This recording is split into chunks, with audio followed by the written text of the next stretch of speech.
Приветствую. Часто люди утверждают, что они слышат пульс в ушах и почему это происходит. То есть их волнует вариант такого шума, тиннитуса, который скорее как пульс. Вот кажется, что или по крайней мере еще и слышно движение крови, а что-то около. Почему так получается? Причина на самом деле очень простая, которую все время обходит стороной. Это падение слуха. То есть такие люди имеют зачастую тугоухость или, по крайней мере, явное падение слуха.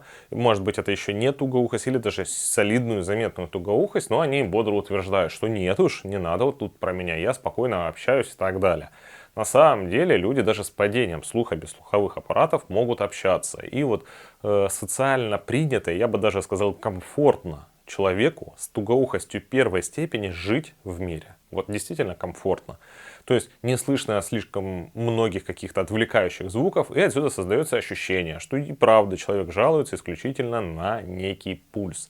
Но пойдем далее. То есть с чего нужно начать? С аудиометрии. Хотите, можно сделать у врача, можно попробовать сделать хотя бы онлайн и убедиться. Дело в том, что человек в норме должен слышать все частоты одинаково хорошо. Как только слышны плохо высокие, это самое популярное падение, потом захватываются и средние частоты, то единственное, что остается хорошо слышно, только низкие частоты исключительно. И как следствие получается, что человек очень внимателен к низким частотам. Это единственное, что еще получается хорошо услышать.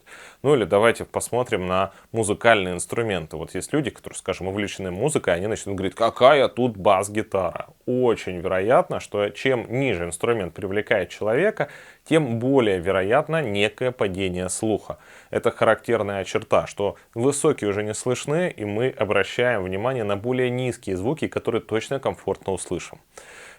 Также, если мы пойдем дальше, окажется, что это вообще иногда единственное, что еще слышно. То есть зачастую любое падение слуха приводит к тому, что только низкие частоты еще хоть как-то слышны. Ну, и на этих частотах работает организм, в том плане, что сам пульс, да, он так вот стучит, это может быть слышно. Ну, как яркий пример, давайте предположим, что человек там вышел на пробежку или же что-нибудь делает, нам, не знаю, подтягивается, отжимается, что-то в зале спортивном, все что угодно. И мы можем слышать шум в ушах такого плана, что у нас там стучит пульс, и это нормально. Многие люди про это тут же забывают.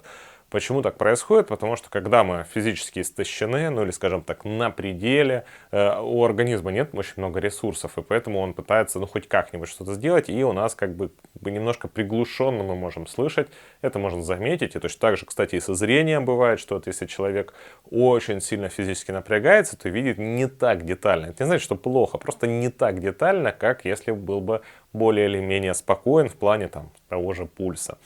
И, конечно же, давайте вернемся. И зачастую на это дело жалуются уже довольно взрослые люди, на ощущение шума от, так сказать, кардиологических проблем. Ну, у них, естественно, есть еще другие проблемы. Там они там на шею жалуются, на сердце, на давление. В общем, все это по отдельности или все вместе. И отсюда получается, что есть совокупность проблем, и поэтому кажется, что все вот у меня вот стучит, а значит, надо, скажем, принять что-нибудь, таблетку от давления кто-то решает, или надо там идти к врачу, и отсюда там что-то будет. То есть вот, путается причина со следствием. Дело в том, что на самом деле нормально, когда человек может услышать шум собственного тела, но внимание к шуму тела уходит только тогда, когда не слышно звуков вне себя. В норме человек там 98-99% времени слышит звуки снаружи себя.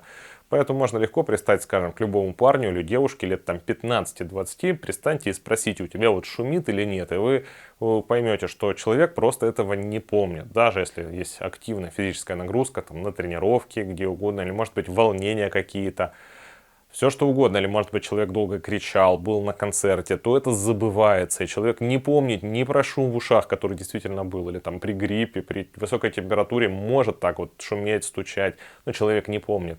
Поэтому причина всегда одна, это падение слуха. А еще что-то, может быть, что-то еще и есть. Но если вы хотите убрать, то надо исправить слух, а не пытаться что-то сделать еще. На том все. Успехов и до новых встреч.